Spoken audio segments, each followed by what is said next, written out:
पुडुचेरी पुडुचेरी का आंकड़ा भी हम दिखाते हैं। यूटी है, यूनियन टेरिटरी, वहां का आंकड़ा क्या कह रहा है कि लोकसभा की सीट है, उस लोकसभा की सीट में कौन, पुडुचेरी की एक ही सीट है और इस पर बीजेपी को जीत मिलती हुई इस एग्जिट पोल के मुताबिक नजर आ रही है। तो ये 130 सीटों का डेटा था पूरे साउथ की, और ये डेटा ये बता रहा है कि एक्सेप्टेबिलिटी भी बढ़ी है और बीजेपी जिस पहचान की, जिस प्रेजेंस की लड़ाई लड़ रही थी दक्षिण भारत के राज्यों में, उसमें काफी हद तक बीजेपी कामयाब होती हुई दिख रही है। जयराम विप्लव इस वक्त हमारे साथ हैं, भारतीय जनता पार्टी के नेता हैं, साथ में जुड़ रहे हैं। जयराम जी, एग्जिट पोल ये बता रहा है कि 400 पार तो नहीं, लेकिन हाँ मेजॉरिटी क्लियर है और आसानी से सरकार आप लोग फिर से बनाने जा रहे हैं।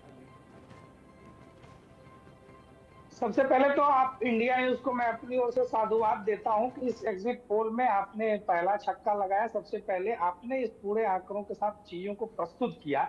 मेरा मानना है कि ये 371, दरअसल जो प्रधानमंत्री जी ने कहा था 370 सीटें चाहिए बीजेपी को, ये उसका आंकड़ा है और 400 पार एनडीए भी करेगा, क्योंकि विपक्ष की संभावनाएं आकर नरेंद्र मोदी जी पर खत्म होती हैं और भारत की जनता की उम्मीदें नरेंद्र मोदी जी से ही शुरू होती है। मोदी जी ने तो अपना काम बखूबी किया और आज जो एग्जिट पोल का जो रुझान देखने को मिल रहा है, वो जब 4 जून को असल रिजल्ट में, असल परिणाम में बदलेगा, तो निश्चित रूप से जनता का काम भी दिखेगा कि जनता ने दिल खोल करके आशीर्वाद भी दिया और 2047 तक विकसित भारत के संकल्प के साथ जनादेश को प्रस्तुत किया, अपनी मुहर लगाई है। देश के लोगों ने बता दिया कि भारत की सुरक्षा, चाहे आंतरिक हो या बाह्य, भारत का विदेशों में सम्मान, गरीब कल्याण की योजनाएं, नई शिक्षा नीति, अंतरिक्ष से समुद्र तक,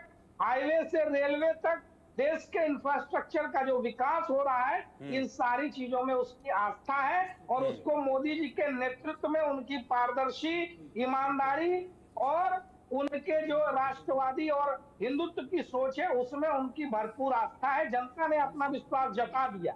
400 पार निश्चित जाएगा एनडीए। ठीक है, अभी भी आप ठीक है, आप भी आप आशावादी हैं कि 400 पार जा सकता है आंकड़ा। मैं एक सवाल आलोक जी आपके पास चल रहा हूं, मैं तमिलनाडु को लेकर, मैं क्योंकि तमिलनाडु में हमने देखा था आलोक जी कि मतलब बहुत ताकत लगाई गई थी बीजेपी की ओर से।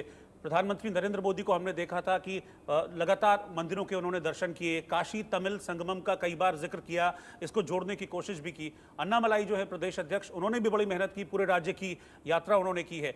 तो ये जो आंकड़े हैं, आपको लग रहा है कि फ्रूटफुल रहे बीजेपी के लिए इतनी मेहनत जो की, या फिर और अच्छा कुछ एक्सपेक्ट कर रहे थे बीजेपी इसके लिए और अच्छा होना चाहिए था? देखिए, बीजेपी खुद सोच रही होगी, लेकिन मेरा ऐसा मानना है कि जितना कोशिश, जैसा अभी अरविंद जी भी कह रहे थे, केरल में, तमिलनाडु में संघ के लोग और बीजेपी एक स्ट्रेटेजिकली साउथ में कई वर्षों से काम कर रही थी। जैसे जो फल असम में या पूर्वोत्तर में अब जा कर के मिल रहा है, खास करके असम, अरुणाचल वगैरह में, वो काम उन्होंने 70-80s में जो काम किया था उसका फ़ायदा अब मिला।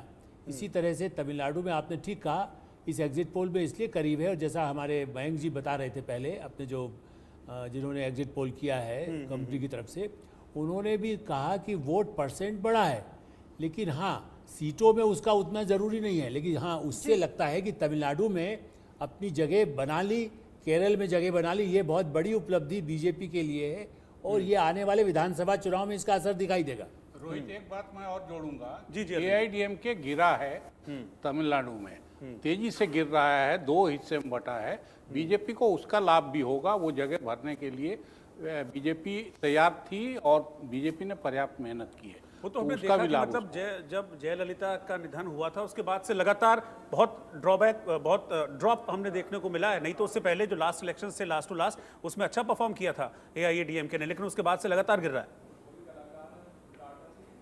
ठीक है, मेरे साथ कुमार सिंह भी कांग्रेस नेता हमारे साथ जुड़े हुए हैं। ज्योति कुमार सिंह जी, क्योंकि जो ओवरऑल आंकड़े की हम बात कर रहे हैं, जहां पर 371 बीजेपी को एग्जिट पोल में जो आंकड़े मिलते हुए दिख रहे हैं, और इंडिया अलायंस की हम बात करें तो 125, कांग्रेस को 57,